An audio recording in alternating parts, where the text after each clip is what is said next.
mean, I've always pursued love my whole life. You know, even when I was a kid, I loved girls. I loved them. And it was all, when I was 12, I discovered that girls were the greatest thing. And I would ask them out. That's what I did. I just walked up and asked them out. I had no fear. I'd go up to any girl I liked. Hey, you want to go out with me? And she's like, no! Because you weren't supposed to do that. You weren't supposed to just ask her out. There was a system. My daughters told me it still works this way in middle school. There's a thing where the boy asks his friend to ask her friend to ask her what she would say if he asked her out. How did children just know this Elizabethan parlor thing? 12-year-old boy, please inquire after her maiden friend.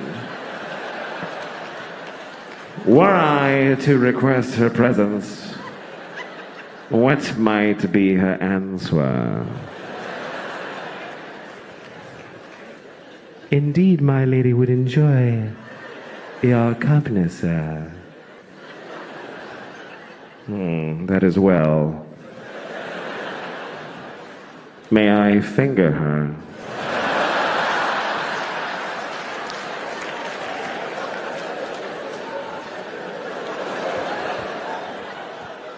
You are bold, sir. And finger her you may.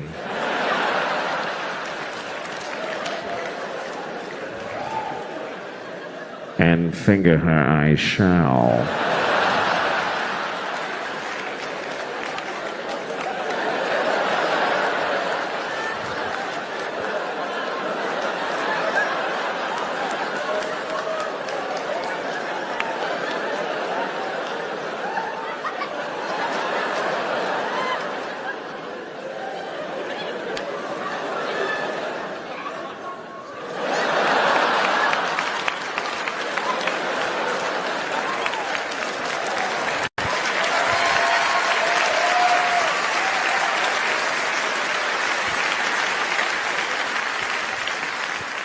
Anyway, I didn't do any of that myself. I would just ask them out.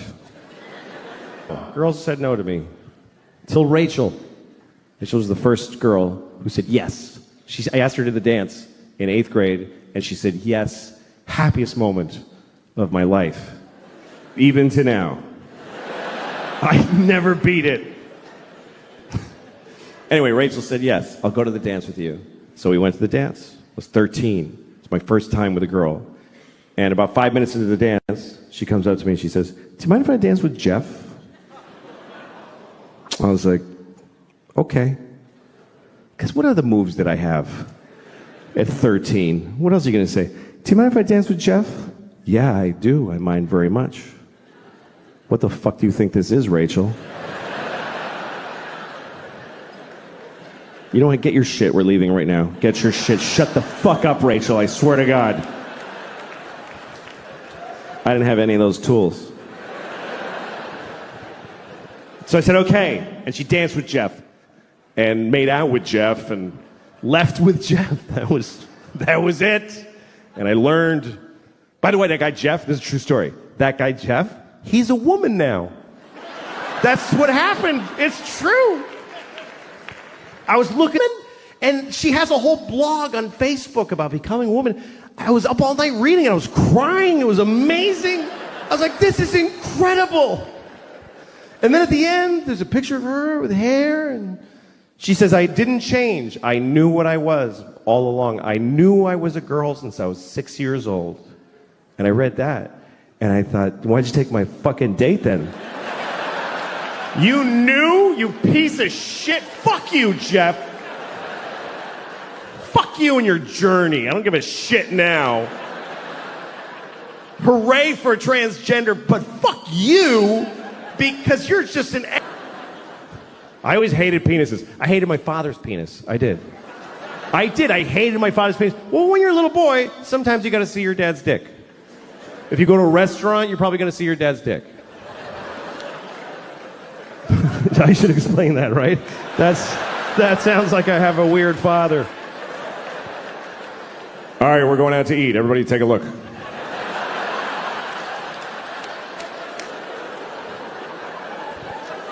No, sometimes if you go to a restaurant with your family, when it's time to pee, you go pee with your dad if you're a little boy. If you go to a ball game with your dad, I remember there was never urinals, it was just a trough. And the little boys and the men stand there together. And the men are just standing there. And we're down here, the little boys. And the dicks are eye level. Just horrible, hissing dicks. In both directions, like a chorus line. Just...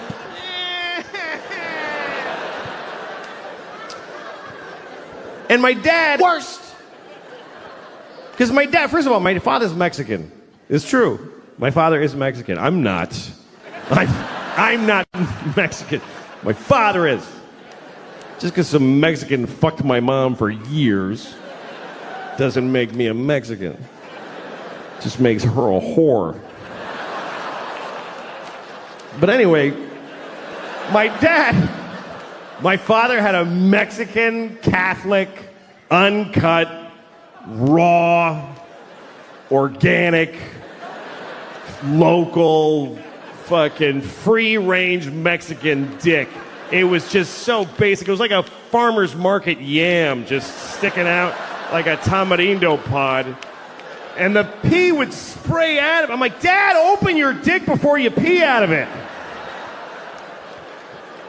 It's like you're pissing out of the corner of a pillowcase.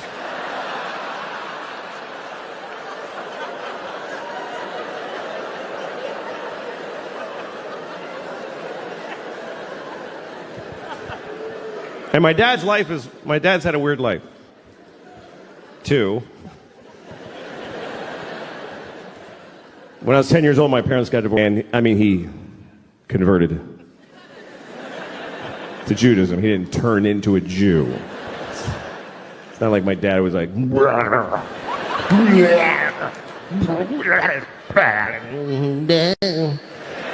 He converted to Judaism.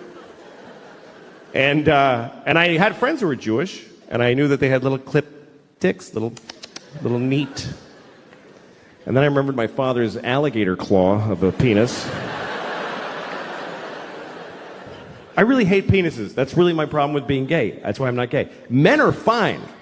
I'd like to have a boyfriend. That would be nice. I would. Every time I hear somebody say my boyfriend, I'm always like, I want a boyfriend. Why can't I have a boyfriend? I'd like to have a big, tall boyfriend.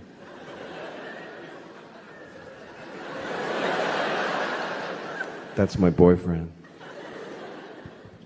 I'm mad at my boyfriend. I get to wear his jacket. It's all big on me. I'm like, it's my boyfriend's jacket.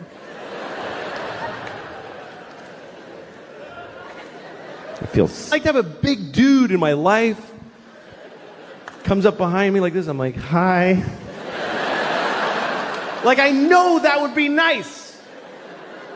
But in order to get all those parts, you have to have a fucking cock shoved up your asshole. Like a hard dick ramming in your ass. Oh. And they've been married for like 60 years. You know that kind of story? Everybody always loves that. The kind of people that always get applause based on the math of their lives.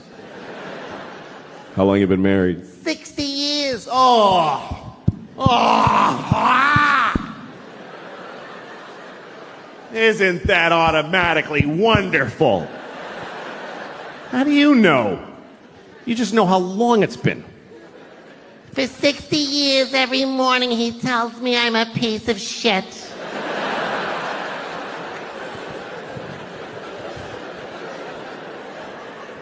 Well, let's just say this is a happy couple, okay? They love each other. They've been married for 60 years. That's longer than most people really want to be alive, and they've been together that long. And now they're just an old couple, and they just walk together. You know when you see two people? And it's kind of lovely. They don't need anybody else. It's just the two of them. This is both of them. They just walk.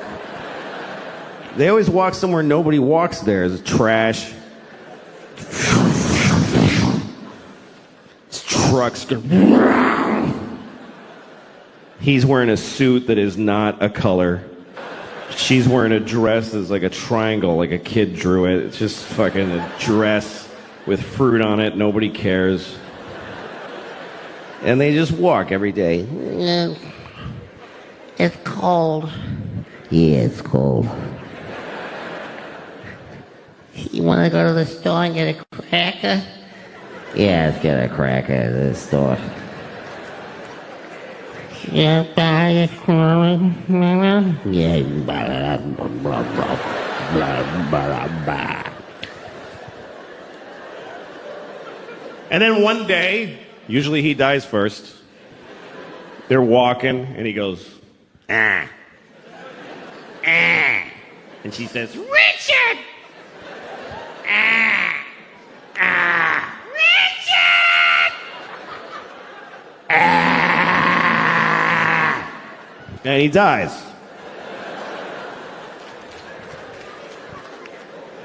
So now it's just her. Just Rose.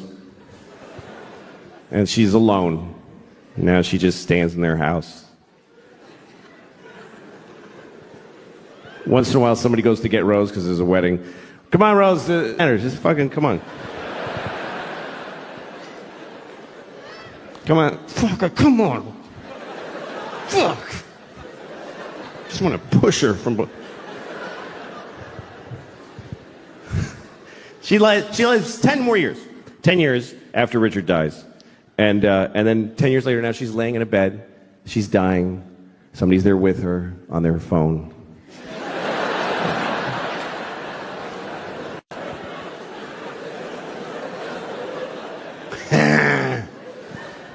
So Rose is dying, and she says, well, at least now I get to be with my Richard forever.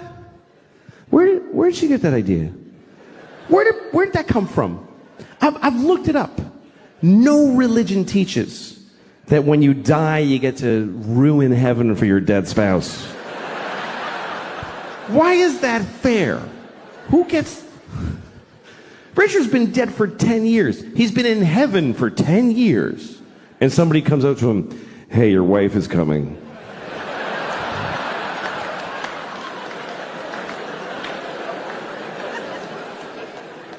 What?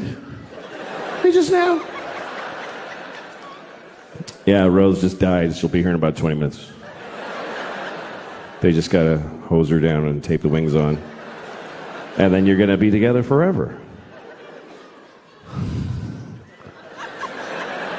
Wait a minute. Fuck. You said this was heaven. Why is this... I have a girlfriend here now. I don't want to fucking... She's the love of your life. She's not the love of my death, motherfucker.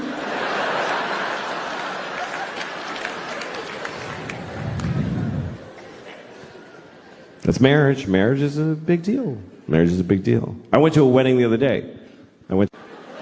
You ever been in an email fight? Some of you are in an email fight right now. You know, an email fight, not a text fight. A text fight is like, fuck you, bitch. Yeah, fuck you, bitch. Dick, bitch. Asshole, bitch. That's a text fight. An email fight is like, in June when I told you that I had this issue, I was very disappointed in the way you didn't listen. You know those emails, you just work on it all night, like it's the closing argument to a murder case. It's so important, your fucking email.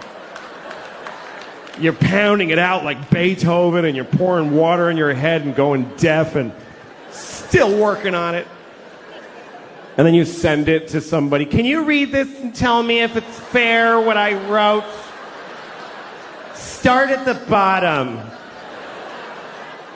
And they write back, I made a few changes. Oh, thank you. That really captures my voice. And yet... And then you send it to somebody else, and they're like, I would take out eat shit fuckface. And you're like, no, fuck you. I'm going to keep it. And then finally you send it. And you're like, And then you feel really good. I finally said it. Finally. And you have this fantasy that they're at home reading it right now going, I'm wrong about all of the things.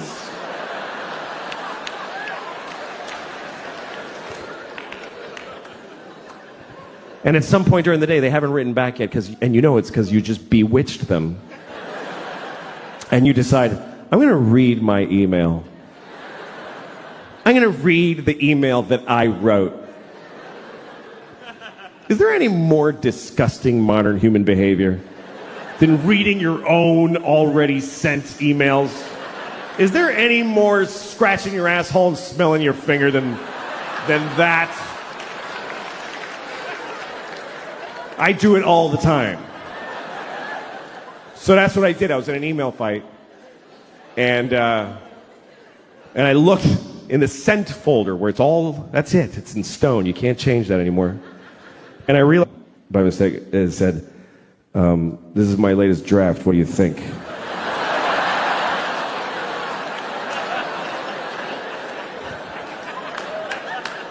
So now the rest of it is just shit. It's shit now. Because she knows I have a writing staff and a focus group. There should be credits at the end of this fucking email. Approved by... You know what's amazing to me? You can name your kid anything you want. Isn't that incredible? There are no laws. There should be a couple of laws. None. You can literally name your kid anything. You can name your kid a name with no vowels if you want, like Singleton.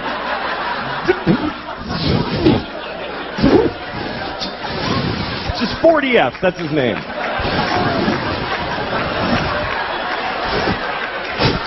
Go clean your room. I'd like to name my kid a whole phrase, you know, something like ladies and gentlemen. That would be a cool name for a kid. This is my son, ladies and gentlemen.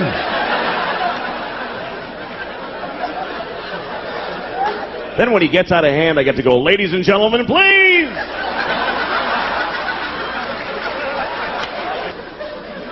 But you got to be careful what you name your kid. You do have to be careful because what happens is other kids in school are going to make fun of them. They're going to make fun of their name. And you don't have to give them a weird name because they can do it with any name. Kids are geniuses at that. Any name, they take it, they go Louie Screwy, Joey Blowy, Mike, your mother's a dyke, whatever. They find a way, these kids. Any name, what's your name? Eric, you fucking asshole. See, just like that. Lightning speed these kids got. What's your name? Joe, eat a bag of shit, cunt face. You see, just like that. My daughter is really something else, man. She runs the house. She runs the whole house. She decides everything. Like we were playing hide and seek the other day. We play hide and seek, and we play by her rules that she invented.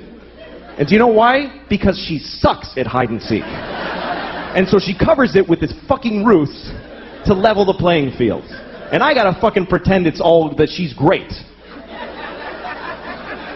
No, it's bullshit. Like, we're playing... Oh, fucking... I know she's a kid, but fucking listen.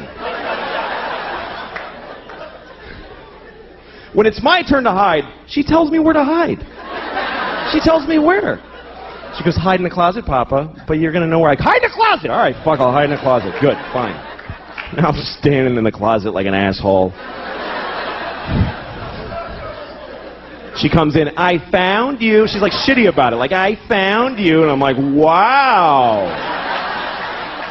How did you figure out where you told me to fucking hide?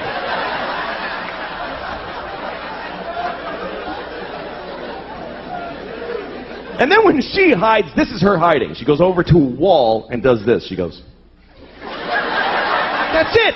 There's nothing here. What the fuck is this? Like this is some ninja invisibility crouch.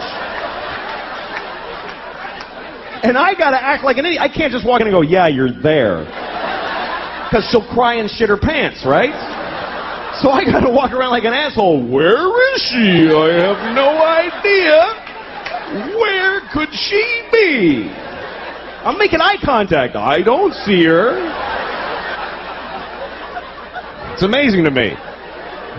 The other day we're playing, this is how things have gotten in my house, okay? Here's a very good example of where it's gone. We're playing a version of hide and seek where my wife and I have to decide together where to look. She likes that. She's like, Mama, you tell Papa where to look. Okay, well, fine. So she's over there hiding like this, just in plain sight, and my wife and I, my wife's like, why don't you look under the bed? I'm like, okay, I'll look under the... She's not there. And then she says, Why don't you look in the linen closet? Okay, so I open the closet. She goes, that's not the linen closet. We don't put that in there anymore. All right, fucking Jesus. All right, I'll look in. So I look in that. Why would she be in that closet? It has shelves. You can't stand in a shelf. Well, maybe she's crawled in a shelf. Now we're having a fight about where to look for this fucking kid who's standing right there.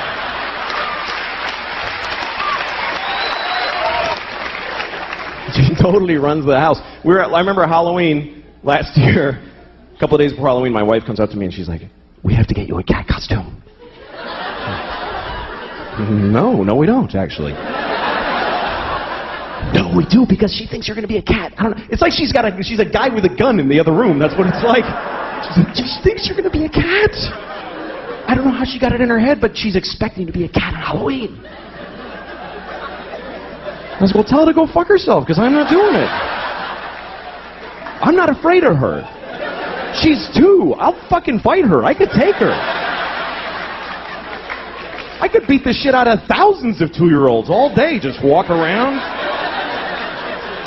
They would never even gang up on me. They suck. I'm not afraid of her. So my wife decided that she wanted to get pregnant again. She decided it. And this is back in August. She told me, you need to be in town next week. Why? Because I'm getting, I'm ovulating. So, like, not do you want another kid, just be in town. That's how she handles it. I'm like, I don't want another kid, so fuck it. And she's like, all right. Next week, she starts blowing me, right? Now, she hasn't blown me in, Jesus, I don't know if I've ever been blown. That's how long it is. She's blowing me on the day she's ovulating. I'm a fucking idiot. I'm like, yeah, you love it. Like, I think she digs me now. Fucking stupid. So she's having another baby any day now. She's due, and it's true. She's fucking the whole thing. And I'm like, okay. No, it's great. Fuck it. That's really the attitude that keeps a family together. It's not we love each other. It's fuck it, man. Fuck it. Another kid. Fuck it. Why not? Let them all in. Good. Fuck it. Here's the thing. I never judge other parents now. I never do. I used to, but I never do. Like, when you see a mother in McDonald's or someplace or in a toy store and she's just melting down on her kid, she's like, shut up. I hate you. You're ugly. And people are sitting around going, oh my goodness, she's a horrible mother. Well, guess what? Those people aren't fucking parents. They don't have kids. Because any parents who are in that store are thinking, what did that shitty kid do to that poor woman? That poor woman. I wish I could help. Because you don't know, man. You don't know. Or like when you see a parent that seems to be negligent. Like you see a parent in McDonald's with a kid and the parent's like, I can't take this shit anymore. And just like collapsed and all the shopping bags are just strewn everywhere. And the kid's happy. The kid's eating French fries. And the kid asks a question like, Mama, why is the sky blue? And she's like, just shut up and eat your French fries. And you think, what a terrible mother. Why doesn't she answer her child? When I have a child, I will answer all of their questions and open their minds to the wonders of the world. Well, guess what? You don't know what the fuck you're talking about.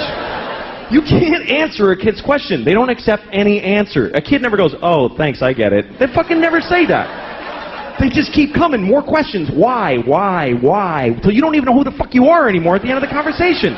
It's an insane deconstruction. It's amazing. This is my daughter the other day. She's like, Papa, why can't we go outside? Well, because it's raining. Why? Well, water's coming out of the sky. Why? Because it was in a cloud. Why? Well, clouds form when there's vapor.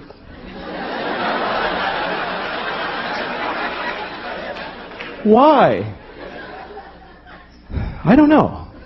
I don't know any more things. Those are all the things I know.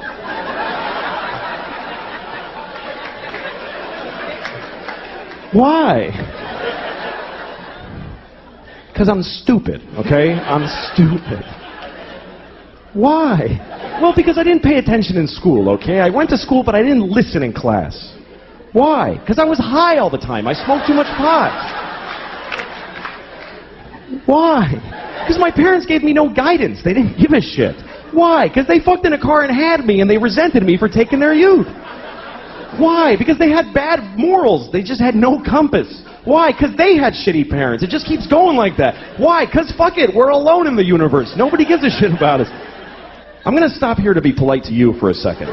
But this goes on for hours and hours, and it gets so weird and abstract. At the end, it's like, why? Well, because some things are and some things are not. Why? Well, because things that are not can't be. Why? Because then nothing wouldn't be. You can't have fucking nothing isn't. Everything is. Why? Because if nothing wasn't, there'd be fucking all kinds of shit that we don't like, giant ants with top hats dancing around. There's no room for all that shit. Why? I'll fuck you. Eat your french fries, you little shit. God damn it. Thank you very much, everybody. Good night. Thank you. Everybody has different words that offend them, different things that they hear that they get offended by. To me, the thing that offends me the most is every time that I hear the N-word. Not nigger, by the way. I mean the N-word. Literally, whenever a white lady on CNN with nice hair says the N-word, that's just white people getting away with saying nigger. That's all that is. They found a way to say nigger. N-word. It's bullshit, because when you say the N-word, you put the word nigger in the listener's head. That's what saying a word is. You say the N-word and I go, oh, she means nigger. You're making me say it in my head. Why don't you fucking say it instead and take responsibility for the shitty words you want to say? I try to go to movies, but movies are all shit now. They are. They're all shit. Like they just have this machine that just makes shit. I try to see. I rented a movie. I rented the Jesus movie where they beat the shit out of Jesus for a couple hours. Wow, they kicked his ass. What happened? What, did he key somebody's Camaro? What did the guy do? Look, I didn't like the Jesus movie. I thought it was a shitty movie. And people get offended when you tell them that, like you're saying something wrong. It's like, I thought the Jesus movie sucked. And they're like, hey, man. Like, what? He's not in it. Who gives a shit? Like Jesus cares about Mel Gibson's movie, you know?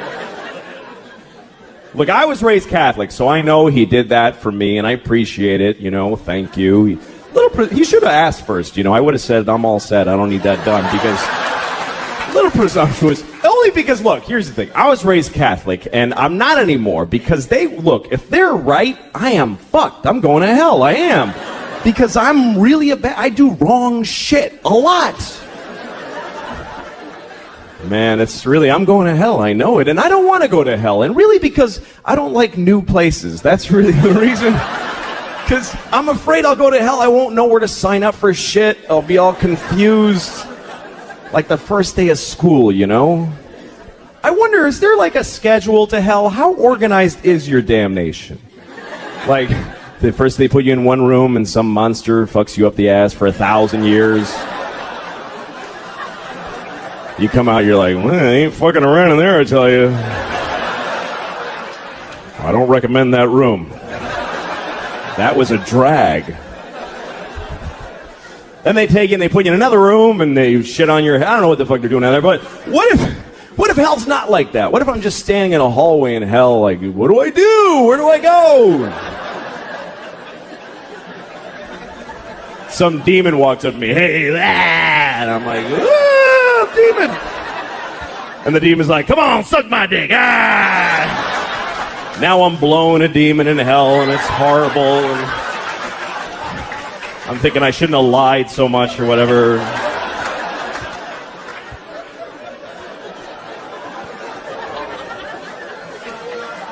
But here's my question. What if when I'm done blowing the demon in the hallway? Which, how do you know when you're done blowing a demon in the hallway?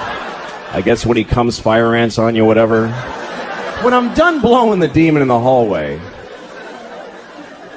what if some guy in charge of hell walks up to me and goes, hey man, you didn't have to blow that guy, you know? He just hangs out here. He's not part of your damnation or anything.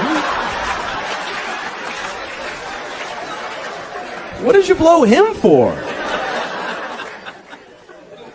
I just assumed you're supposed to blow people. He said, suck my dick, so So say no. What's so hard about that? Jesus. Look, man, you better pace yourself. You're down here forever. You're gonna blow a lot of demons and elephants, all kinds of shit. Don't be freelancing in the hallways, for Christ's sakes.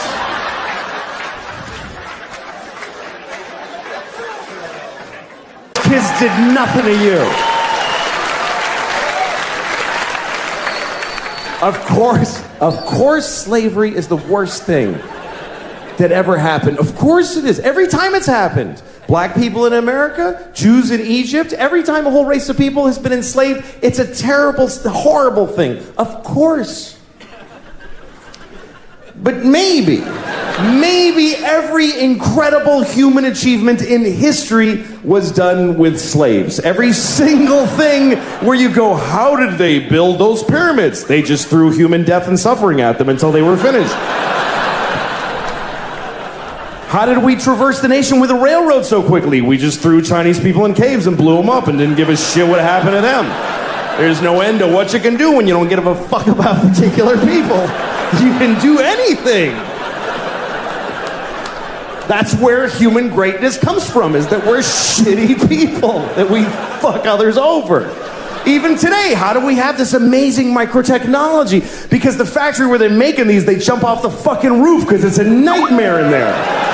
You really have a choice.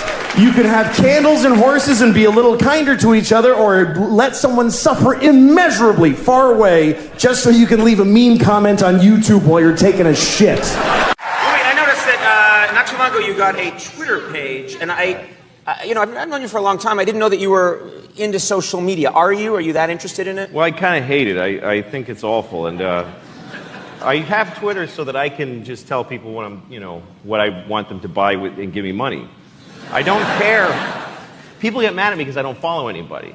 I zero people that I follow, and people are like, "You're an arrogant prick." Like, I get really angry. People get mad at you for that. How dare you not follow? But why do they care? It doesn't. It's like a piece of cake going, "Come on, man. What? I'm right here. Why aren't you eating me?" Like, why do they give a shit? I'm sorry, I'm on television, but I think it's bad. I think that you shouldn't just do everything that's available to do. Isn't a good idea. There's a culture right now that as soon as hey, you get to do that, I'm going to do it. There's no sort of like, maybe that's not just the constant. Nobody takes in life unless it comes through this. Yes. Like, whenever I see a televised event that's a huge, like the Olympics opening ceremony or at Times Square at midnight on New Year's Eve, everybody, they see seas of people all looking at it through their phone. Yeah. Like, there's explosions and acrobats, but they're looking at it through a little 3-inch screen. Like, I think if Jesus comes back and starts telling everyone everything, everybody's just going to be twittering, and they won't be like, I am Christ and I have returned. Oh my God, Jesus is right in front of me right now. I swear to God. But this is, I'm now going to impart to you, I have a twit pic of Jesus. Oh my God, he's trending. Jesus is trending right now. Okay. You don't have any idea what Can you said. just look at me for a second? I was, and I went to the Sopranos table because those people are unreal to me, you know. Right. And so I just sort of stood around, and you stood near the Sopranos. Yeah, I just sort of stood there. You went from I went over to like, hi everybody, Louis C.K. to amending your story to I stood around there. I stood around the Sopranos, and Gandolfini was really nice. He said, like, I saw your show. I laughed. Right. Like, he said it like that, like he can't say anything directly, you know, that mobster thing. And right. Do you think it was funny? I laughed. That's all I'm willing to say. But Paulie Walnuts came up to me. Paulie Walnuts. And he just goes, yeah, Lucky Louie. Like jabbed me in the chest like that. Right. Yeah, Lucky Louie. And I'm like, yeah. And he says, yeah, that show, let me tell you something. You got to hire some new writers because that show's a piece of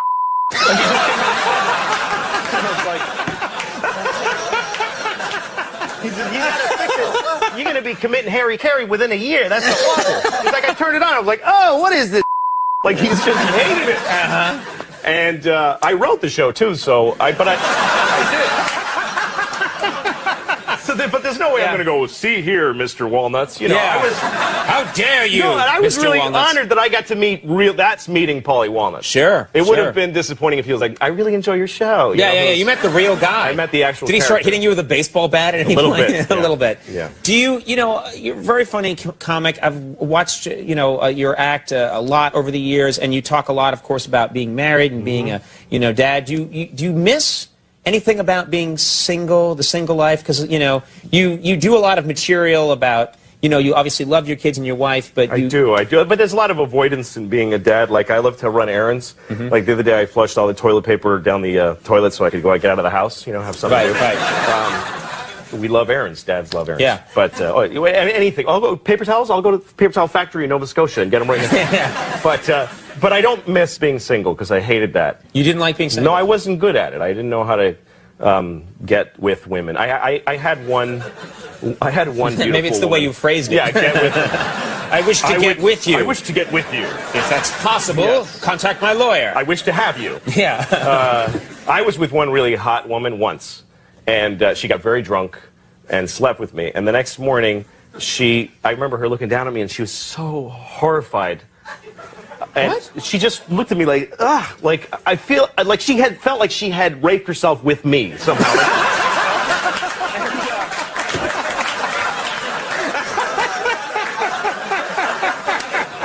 And I saw her. Oh, God. I saw her questioning everything that led up to being with me. Yeah. And I realized, I am somebody's rock bottom moment. Terrible. The moment in someone's life where they looked at me and went, okay, I gotta stop all of this crap. I gotta reconcile with my dad. I gotta go back to school.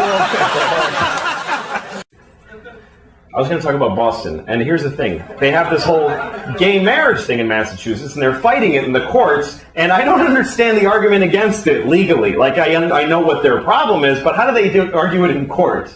I can imagine when they get to the Supreme Court and the lawyers for the gay side are like, well, Your Honor, we pay taxes. There's nothing illegal about what we do. We're the same as anyone else. Why shouldn't we get the same protection under the law that heterosexuals get? And then they ask the other lawyer, and he says, Your Honor, they're fucking queer! They're fucking queer! That's it, isn't it? Isn't that the whole...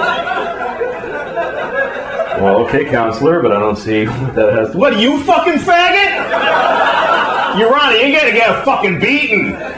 Faggot! Isn't that the whole argument? Or that argument that the soccer moms... how am I gonna explain that to my kid? I don't like explaining things to my kid. I don't like talking to him. So you should stop your whole lifestyle. So that I don't have to talk to my kid, you should stop being in love with each other, because, how am I gonna, you know what, fuck you, stop it. It's weird. But, fuck, what was I gonna say about that? Oh yeah, I don't know. I never understood anger towards gay people, because it doesn't affect it's actually the one thing that people can do, sex, that doesn't affect you at all. Nobody's being gay at you. Like you walk in a room full of gay people and, oh, Jesus! Oh, gay! I mean, where do you come in? That you've got a good... I can understand if you're mowing your lawn and two guys are blowing each other on their grass, in the middle of your lawn, you're like, come on, you faggots! Gotta cut around you every morning, it's bullshit! Fucking lawn is all uneven! Or if you're eating your breakfast and you're about to put your spoon in the cereal bowl and two guys touch dicks in front of your... Hey, come on! I gotta go to work! I don't have time to dodge your dicks with my spoon? That's outrageous behavior. Jesus didn't die on a cross so you could touch your dicks together in front of my cereal spoon. I'm sure that's not why. I mean, I wasn't there, but I assume that's not why. Couldn't possibly have been on his list. Anyway. Is that even a gay act, the touching of the two penises? I think that's what I pictured when I was a kid. That's what sex is between guys. It's very formal, just. Thank you. Well done. Well played. Right on target. I don't think that's even gay. That's just friendly. Hey, Bill, how you doing? Let's see it. How you doing? Tip of your dick feels nice against the tip of my dick.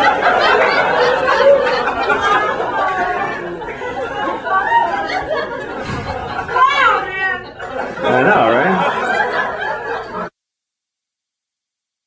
Wherever you are, I'm 40 now, and that's, I'm 40. I'm half dead, basically. 40's a weird age. You get to this point where, like, you're not old enough for anybody to give a shit that you're old. Nobody's like, I helped a 40-year-old guy today, and it felt really good to do something for him.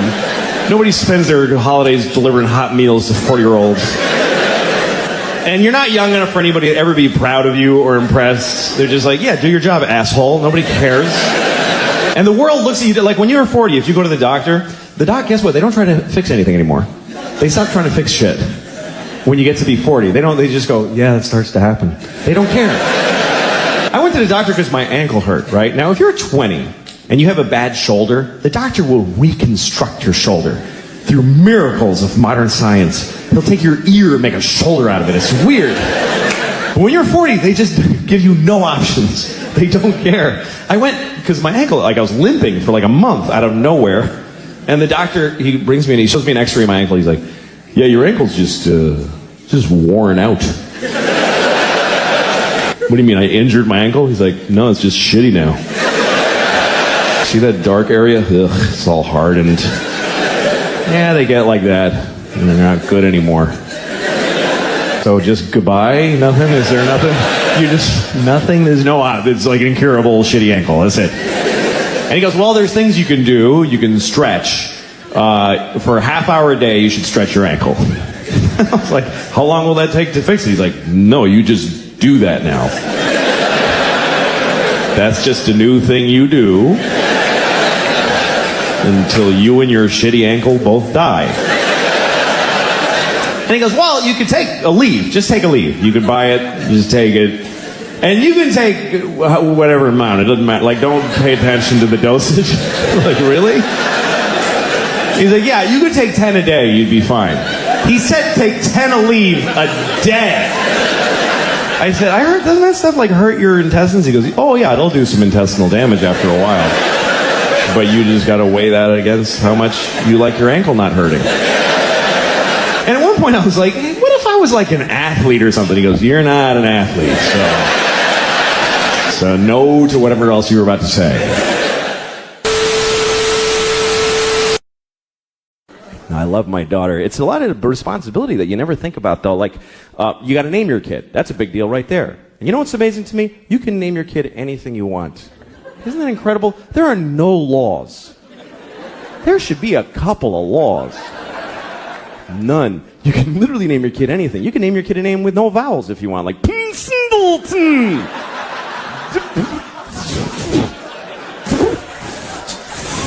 Just 40 F's. That's his name.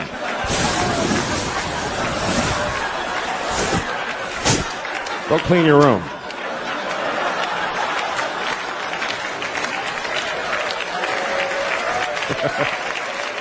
Some people name their kids a word like sunshine or battery or whatever.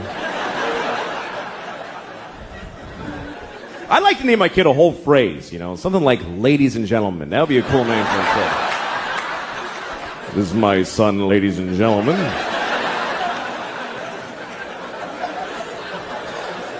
Then when he gets out of hand, I get to go, ladies and gentlemen, please!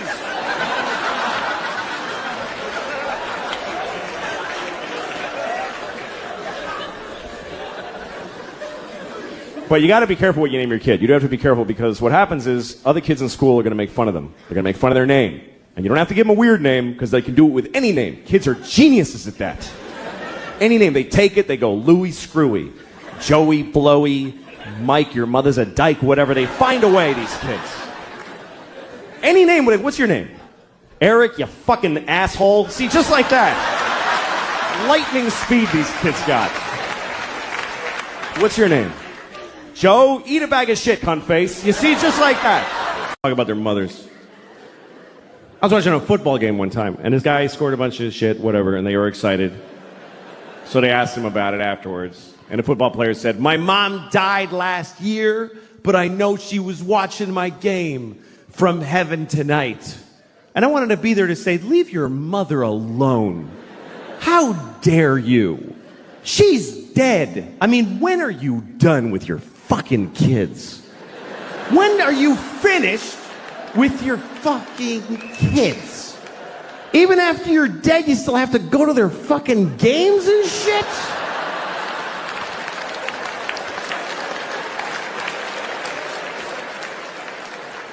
Leave your mother alone. She did her job. She raised you and it killed her. I mean, let her enjoy heaven. Don't you want your mother to enjoy heaven? Isn't that what you want your mom to be, just in heaven? Whee! This poor woman, the angels are like, "We're having an angel party. You want to come with us?" I can't. I gotta watch my son's games. He'll be very upset. Okay, good. He can't fucking hear me. When people die, it means they did their jobs, and you should forget them. That's what I think. Because it's unfair what we put on dead people. "Are you watching over me?" Yes, I'm watching all of it. You know, like when you see an old couple and they've been married for like 60 years. You know that kind of story? Everybody always loves that. The kind of people that always get applause based on the math of their lives. How long you been married? 60 years. Oh! Isn't that automatically wonderful? How do you know? You just know how long it's been. For 60 years, every morning he tells me I'm a piece of shit.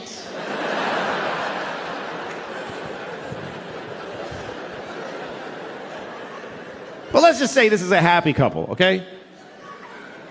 They love each other. They've been married for 60 years. That's longer than most people really want to be alive, and they've been together that long. And now they're just an old couple, and they just walk together. You know when you see two people?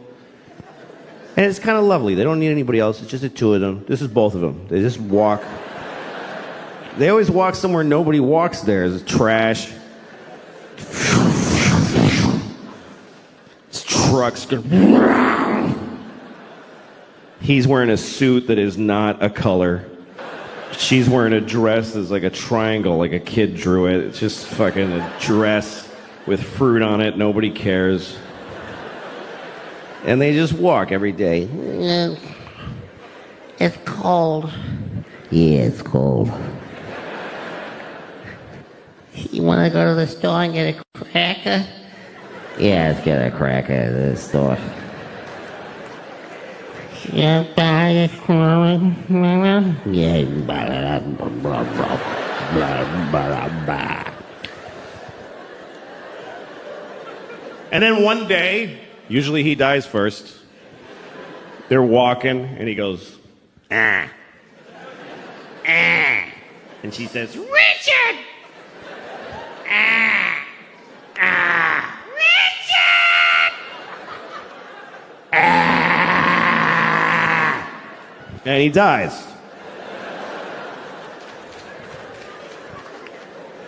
So now it's just her. Just Rose. And she's alone. Now she just stands in their house. Once in a while, somebody goes to get Rose because there's a wedding. "Come on, Rose. Enter. Just fucking come on. Come on. Fuck, come on. Fuck. Just want to push her from... She lives 10 more years. 10 years after Richard dies. And then 10 years later now she's laying in a bed. She's dying. Somebody's there with her on their phone.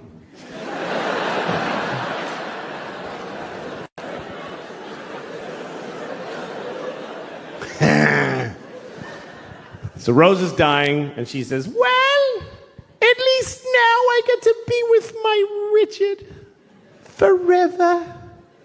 Where'd she get that idea? Where did that come from? I've looked it up. No religion teaches that when you die, you get to ruin heaven for your dead spouse. Why is that fair? Who gets... Richard's been dead for 10 years. He's been in heaven for 10 years. And somebody comes up to him, hey, your wife is coming.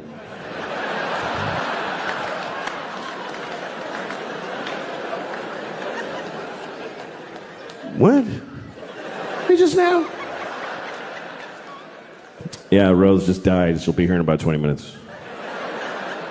They just gotta hose her down and tape the wings on. And then you're gonna be together forever. Wait a minute. Fuck. You said this was heaven. Why is this...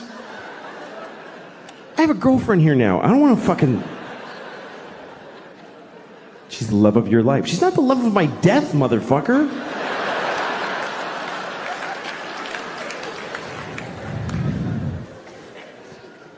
That's marriage. Marriage is a big deal. Marriage is a big deal. I went to a wedding the other day. I went to a gay wedding. I've been to a lot of gay weddings, which is not true. It's not true at all, but I did go to one. But I don't go to weddings generally because I don't like them. I hate it. Don't invite me, really. I think it's rude to invite people to your wedding. I really do.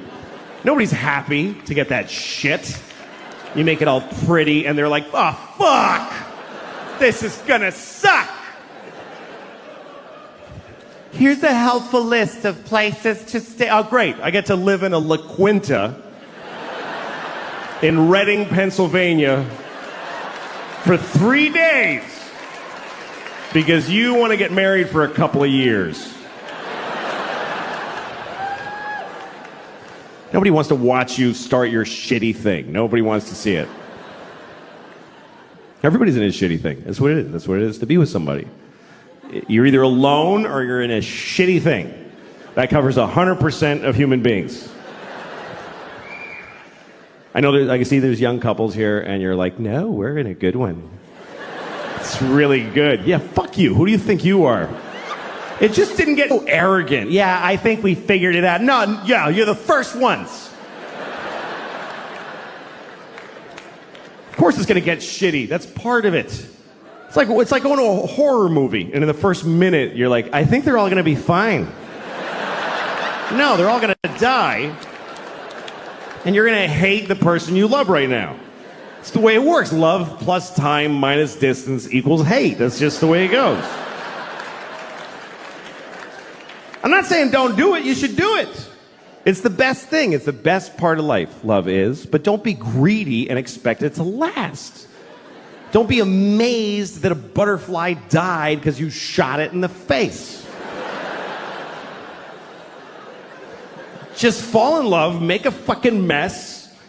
It goes shitty, you don't realize it till too late, and then you cry a lot and move on. It's the best part of life. It is. I've always loved love. I've always loved this. What's been my favorite part of life is meeting somebody and going, oh shit, that person. That's the best feeling. Now, why the fuck would that just, oh yeah, for years, for our whole lives, just, oh yeah. That's insane to expect that. And then it rots and dies. It's just the way it goes. It's like if you see a person in the park making bubbles with a big wand, you know, with soap, and sometimes they make a really big one and he goes, oh, hey, hey, ah, shit, okay. That's all. You don't stand over, liar! You don't get mad at the soap stain. It gets so shitty, man. It does. Oh. Oh.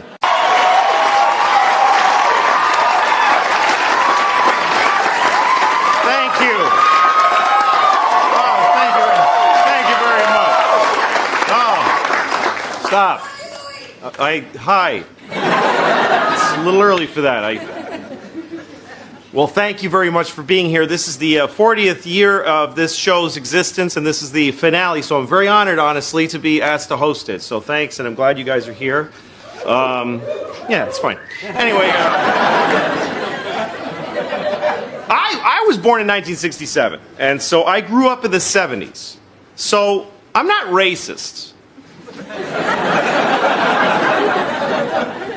However, I do have mild racism. It's the best I could do coming out of the 70s because that was a very racist decade. People said racist things all the time and nobody got offended. The only time somebody got offended if you said something racist in the 70s is when they would then say, like, hey, you interrupted me. I was saying something racist. Why did you? So I have mild racism. It's benign. It's not aggressive. It's not even negative racism. It's mild racism. I'll give you an example. Okay, like if I go to a pizza place I've never been to before, and it's run by 4 black women, I'll go like, See, it's very mild. It's extremely mild racism. I'll notice that. Yeah. You don't usually see that, 4 black women running a pizza place. Unless it's called 4 Black Girls Pizza or something like that. Like, that's the whole point of the place. It's mild. Here's another example of mild racism. If I say I'm in a hospital and the doctor comes in to treat me and the doctor's from China or India, I'll think, well, good. Good, more of that. Why not? It's very mild racism. Here's another example. If I'm in a gas station late at night and a young man comes in wearing a hooded sweatshirt, if he's white, I'll think, oh, he's an athlete. If he's black, unless he has a big smile on his face, then I become mildly racist, and this is what I think. I think, that's fine. Everything's fine. Nothing's gonna happen. No, of course I'm fine. Why did I even think that for a second? This is because I was raised in the 70s. The 70s were a very different time. The 70s, everything was different in the 70s than it is now. Except the Middle East is exactly the same. It's exactly the same as it was in the 70s. It's been the same fights, and you know what? It's boring now. That's the worst part of it. When I was a kid, we were like, ugh, but you can't go like this for like 1,000 years. After a while, when you fight, people don't care, because when you're just both, you just keep fighting. Everybody's like, those guys are dicks. They just fight. That's what it's like. You know, like I have 2 kids, and they fight sometimes. And when they first start fighting, I get concerned. I go in their room, I'm like, hey, what's going on? What's wrong? Why are we having some feelings?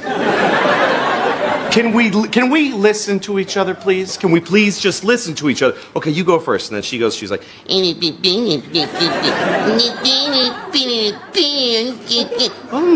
that sounds hard. Okay, thank you. Okay, now you. Because I like this one a little more, so that's why I make it.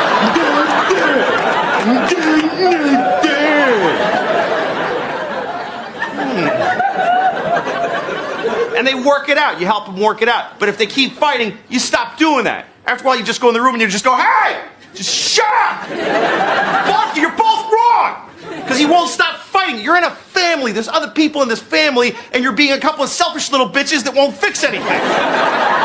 You share a room. We can't afford another room, so just deal with it. Somehow this has to do with Israel and Palestine. I don't know exactly. I don't remember how. It is because my kids are like Israel and Palestine. And I'm like America. The little one's like Palestine because she always gets screwed. She gets the worst deals. She's like, she threw a rock at my face. I'm like, you're fine. Look, you have a great life. You get to take a rock to the face once in a while. You're fine. The older one is like Israel. She comes at me. She burnt all my dolls. I'm like, look, I can't do anything about it right now. Your sister is crazy. Please don't make me talk to her. I'll work it out, you and me, okay? We'll go out. I'll buy you a really cool missile, and you do whatever you do with it. It's totally up to you. The 70s were very different. In the 70s, there was a child molester that lived in my hometown. And it wasn't a big deal. It wasn't like, we caught a child molester. It was just like, yeah, that's the house where the child molester lives. He lives where, hey, kids, don't be stupid or you'll get molested. Just stay away from the child molester house. I know because he did something to me when I was your age. So just stay away from the child molester house. We really did. We had a town child molester. His name was Jean Baptiste. It's a true story. He liked teenage boys. That's when you would find out, because I was a teenage boy. He didn't like me. I felt a little bad. Like, no, not you. It wasn't into me. But he would drive up next to teenage boys, and he'd say, hello, would you like to go to McDonald's? And you're like, no. And he's like, why you don't like McDonald's? And then you're trapped, because of course everybody liked McDonald's. It was the 70s. And then I had one friend who used to get in the car. He'd be like, sure, I'll go. And he'd get in the car. He'd go to McDonald's and eat a burger, and then he'd say, see ya. And he'd just take off. And Jean-Baptiste was like, I did not get to that child. And foiled again. But he'd always try. Maybe this time. Because child molesters are very tenacious people. They love molesting childs. It's crazy. It's like their favorite thing. I mean, it's so crazy because when you consider the risk in being a child molester, speaking not of even the damage you're doing, but the risk, there's no worse life available to a human than being a caught child molester. And yet they still do it, which you can only really surmise that it must be really good. I mean, from their point of view, not ours, but from their point of view, it must be amazing for them to risk so much.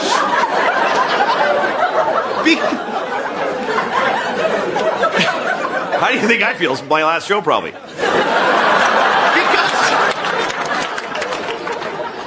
Look, I can't key into it because I love Mounds bars. I love Mounds bars. It's my favorite thing, right? But there's a limit. I mean, I can't even eat a Mounds bar and do something else at the same time. That's how much I love them. Like, if I'm eating a Mounds bar, I can't read the paper. Like, I have to just sit there with it in my mouth and go, why is this so good? I love this so much. And because they are delicious. And yet, if somebody said to me, if you eat another Mounds bar, you'll go to jail and everybody will hate you, I would stop eating them. Because they do taste delicious, but they don't taste as good as a young boy does and shouldn't to a child molester. Not to me. Not to us, because we're all awesome. All right, we did it. We got through it. We got a great show tonight. Brianna is here, so stick around and we'll be right back. But the problem is we have no fucking money. I don't know where she thinks the money's coming from. We're so broke. I'm so sick of being broke. I'm broke. I'm just always keep digging this hole. And most people are broke too. That's the thing. This country's just everybody's broke. That's why I don't like George Bush, but I didn't like Kerry either because they're fucking both rich and they don't get it. They don't know what it's like to be poor. Like poor people know what it's like to be rich. They know exactly what it's like because they fantasize about it constantly. Every poor person has their whole rich life all planned out. Every detail. I'm going to have a house made of chocolate, and people are going to blow me as I walk in each room. They're going to be waiting. I'm going to wipe my ass with live rabbits and throw them out the window.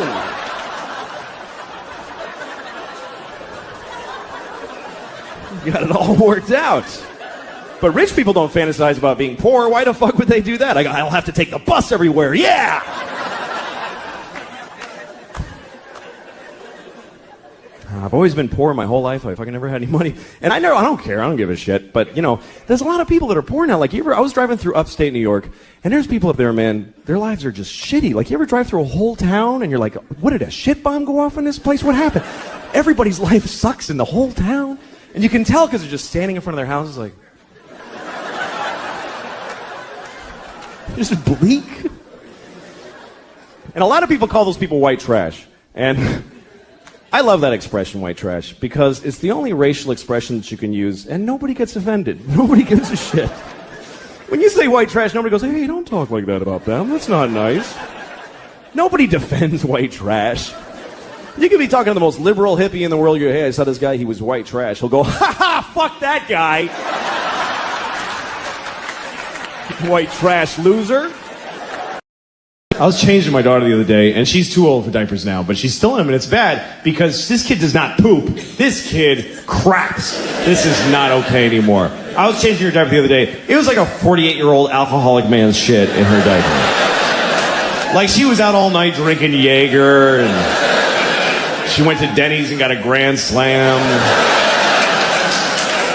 Ate half of it, got in a fight in a parking lot, and passed out in a Pontiac and shit herself. And her friends drove her home with the windows open and dumped her on my lawn. And now I gotta clean it. And it's crazy, and you can't even react. You can't go like, what the fuck? That's disgusting. You'll fuck them up about their own shit. You gotta be nice. You open her diaper, it's just chaos in there. It's just bananas. It's just, every shit amazes me. I'm never used to it. Everyone, I'm like, okay, wow, what is that? You have been eating diarrhea for a week, I think. Because that's awful. But you can't. You gotta be like, you just go, oh, wow. You really got something there, honey? That's really something. That's really okay. Well, all right, let me scrape that off your knees for you. Just get it down off your back. Just get all this hazmat in one place. Wipe you down. Clean your tiny vagina at the end. Who knew that was going to be my life? I had no idea that my relationship to the vagina was going to be cleaning shit out of a tiny one several times a day. They don't tell you that. When you're getting ready to be a dad, nobody pulls you aside and says, you have to clean the vagina a lot because every time she takes a shit, it goes straight up her twat. They don't tell you that. And they should. It's a big part of being a dad. It's bigger than Christmas. It happens every day. And you got to get it right, front to back. It's very important. The other day I was in New York City with my kids, and I got 2 of these fucking things. Remember that, please. 2 of them. And we're in the crowded streets. I got this one here, the 2-year-old. I'm carrying. She can walk, but she won't. She's a bullshitter, so I'm carrying her. And she weighs like 20 babies, this kid. She's tiny, but she's got the density of a dying sun. I don't understand how she's this heavy. It feels like a fat raccoon holding a bowling ball. That's what she feels like. And the pain in my shoulder is intense. And it's sending signals to my brain like, you don't love her, just drop her. She doesn't matter. Just let her die. So I'm fighting that on this side. I got the 5-year-old like this. I hope it's her. I haven't looked back in about an hour. I'm just dragging somebody tiny just through many strangers' thighs. Briefcase corners are hitting her in the temple. I don't give a shit. I'm in a hurry because my pocket's vibrating and my wife's calling to see where I am, even though she sent me to do this shit. And I'm yelling into my pocket like she can hear me. I'm fucking coming! Shut up! And this one is talking the whole time. The whole time. With a tiny voice 2 feet off the ground. What am I going to listen to this shit? Really? What am I going to take a knee every 2 seconds? What's that, sweetie? Go ahead. What's that? Uh-huh. What? Excuse me, sir. Go ahead. It's fine. Yeah, sometimes dogs are brown. That's very true. Good thing I didn't miss any of that shit coming out of your stupid face. I'm curious about God. I'm curious about his life. I'm curious about God's existence. What's that like to be God? We don't know anything about him. I think one reason people don't believe in him because we don't have a sense of God. Because it doesn't say anything anymore. He used to talk all the time. He used to go up to people on the street. Hey, tell everybody does that. Writing on the rocks. Look at that! Do it! And it was confused. Everybody's like, oh, okay, trying to figure it out. And then for 2,000 years, he just, nothing, says nothing. And everybody's fighting. He could clear a lot of shit up with a 5-minute press conference. If God spoke for 5 minutes, he'd solve a lot of problems. He'd just show up, all right, everybody, yeah, I'm the Lord, okay. Real quick. First of all, Mormons just, no. What is that? Just go home. Also, Jews with the little things, what the fuck, I don't know. Put a hat on or don't, nobody gives a shit. This is weird, I hate these. I hate them. I send everybody with one of those to hell every day. I do, it's just my thing, just so you know. Do what you want, but that's where you're going. Now you know. Also, I don't care who you fuck, I don't care. It never mattered. It was Adam and Eve and Steve, they were all fucking each other. I was jerking off to it, it was a great time. So it's not an issue for me. I don't know why it is for you. Have fun and use all the holes, that's what I say. Also, you're supposed to fuck the animals. That's why I made them. Why are you not fucking the animals? There's only like 30,000 of you fucking the animals. What are the rest of you? You're eating them? That's disgusting. How could you eat a perfectly fuckable pig? I was in upstate New York in a small town, and I was standing in front of a drugstore. And in the window of the drugstore, they had a wheelchair on display in the window. Is that really an impulse purchase?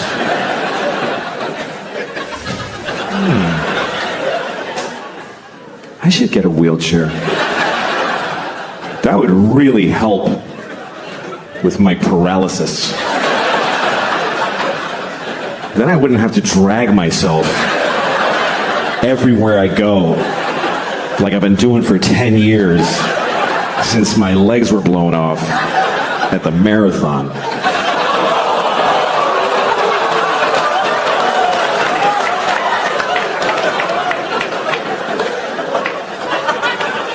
Okay. A bunch of fucking hypocrites, apparently.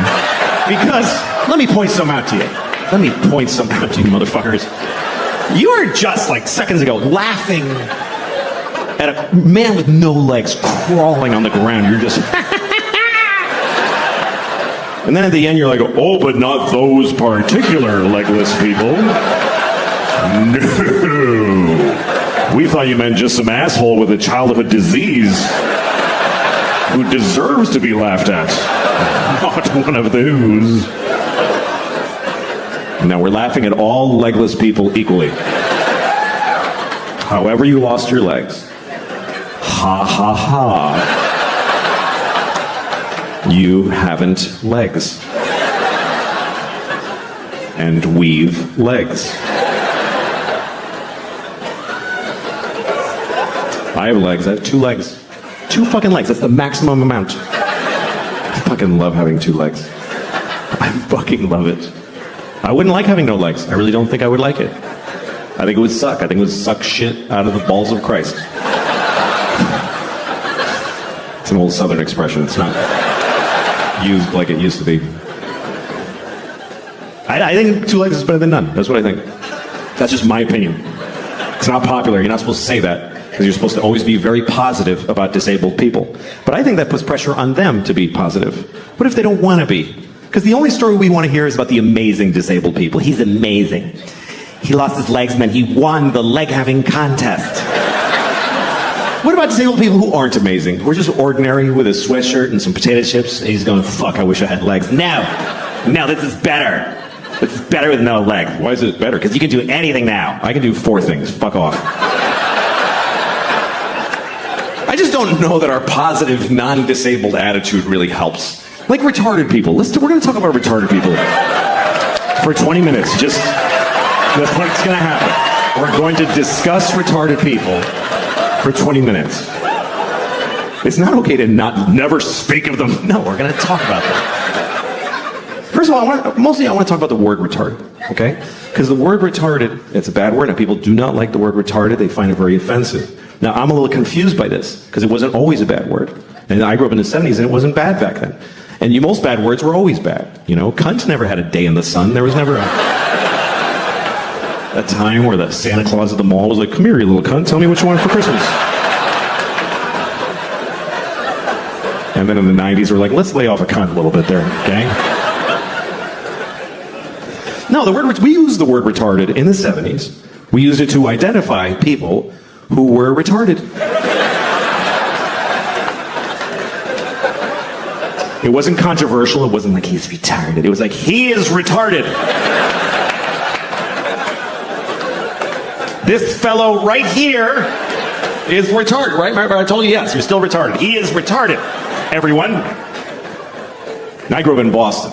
We didn't say retarded in Boston. We said retarded. He's retarded.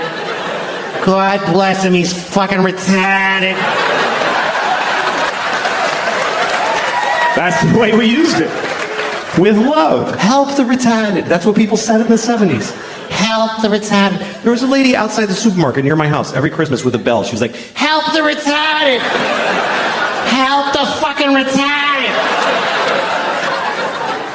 You gonna tell me she was a bad person? She was helping the retarded. And I feel like we had more of them around back then. I haven't seen one in years. In the 70s, there was a retarded guy in a windbreaker on every street corner. We were using the word and they were more in our lives. I swear to God they were more. They were in our culture. There was TV movies about retarded people all the time. Tonight on ABC, a retarded boy's dream. There was one, I remember with Sean Cassidy. I don't know if you remember Sean Cassidy. Some of you are too young. But Sean Cassidy, he began his career as a teen pop idol. He was a 13-year-old boy with a very hit song called Da Do Run Run. And he had feathered blonde hair and juicy lips. And